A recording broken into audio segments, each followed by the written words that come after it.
Oh, all right. So just getting out of seeing Shin Kamen Rider.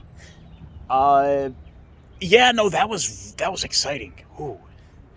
It takes a lot of the elements of, say, the original movie, and or not the original movie. It's taking some of the elements of the original '71 series and mixes it all together to try and uh, kind of do a new take on the original idea. It's it's a fun movie, I gotta say. I'm just walking. Uh, yeah, no, this was a lot of fun.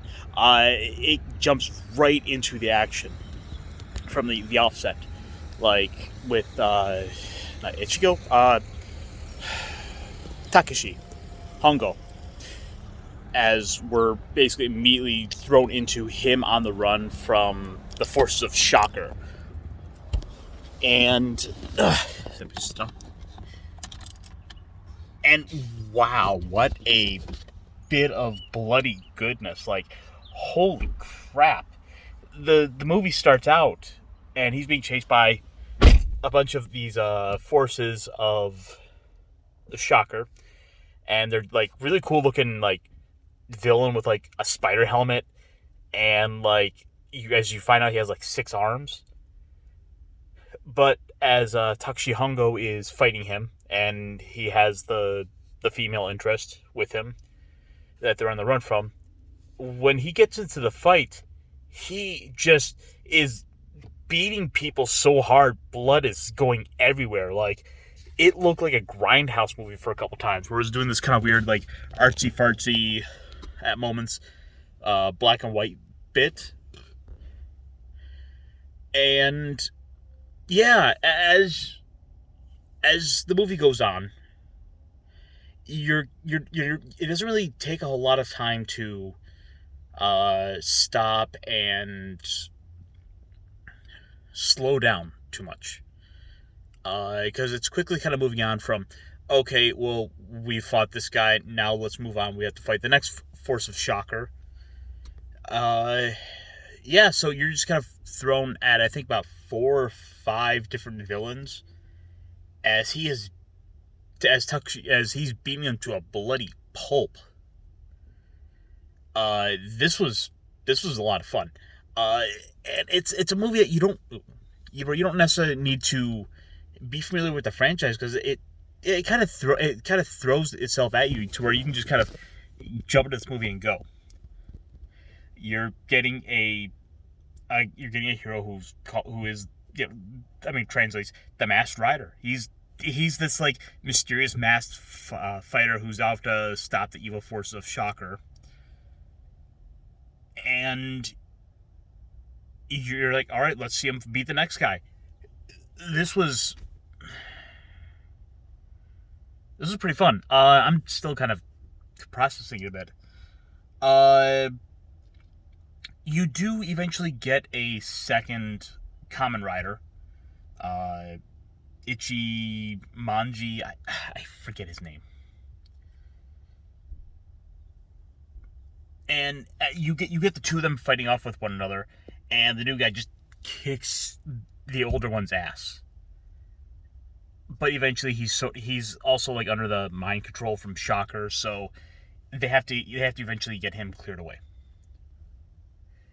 Eventually he's kind of freed of it, and we get a great fight sequence shortly thereafter, where the two of them are going to fight our big bad guy, who's like a butterfly man, and they have to like face off with like 8 or 10 evil Kamen Riders, and it it does a couple of things I don't like, but I like the way they did them. So one of my biggest complaints with Black Panther, with Venom, and even Venom 2, was where they did these fight sequences that were just in a really low lit area, very dark. It's kind of hard to see. But in this case, it felt easier to see what's going on because our heroes have these helmets on with the eyes like lit up like bright enough to where you see like, okay, there's this guy. I can see enough of the outline of the two heroes. I can see them just like ripping armor off these guys and blood spurting everywhere. Like at times it feels like a Quentin Tarantino movie. Like there's a couple shots there, like when they go to fight the Wasp Lady. Like there's a bit of a katana fight. It feels reminiscent of some of the kung fu movies even. Uh,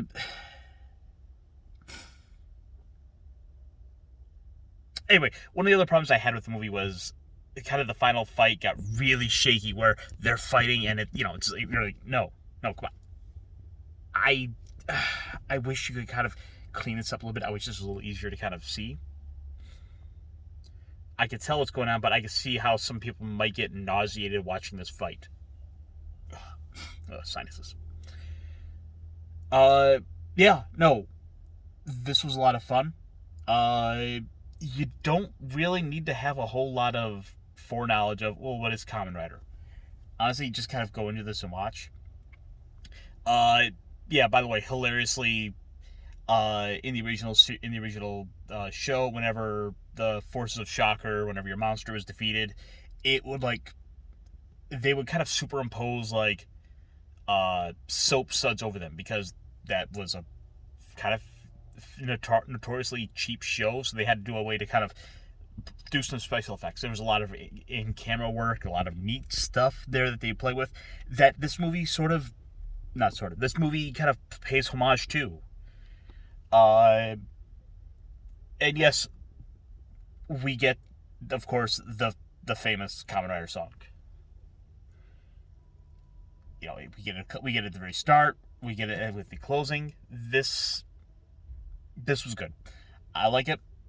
Uh, I guess one of the other problems I have was kind of our female lead. She's along, and we're kind of stuck with her, and it feels like they wanted to take more time to really build her up, but it just, I wish they could have maybe rewritten her character. She's very much she's mad at her father because he didn't because he was a part of the Shocker forces and made Takashi the grasshopper insect hybrid to you know take over humanity or whatever, defeat the forces of humanity. Or anyway, our he wasn't exactly father year, and so she's got there's a bit of family issues here that are kind of going on. But look, let's see. Like I said, she's not the best character. I don't hate her. I just kind of wish they had done more with her. We had got a chance to really do some more with that. Unfortunately, that's not really the case. Look at it. Ultimately, fighting's enjoyable. Uh, it's enjoyable. I don't know what else to say. I recommend Shin Kamen Rider, and yeah, check it out.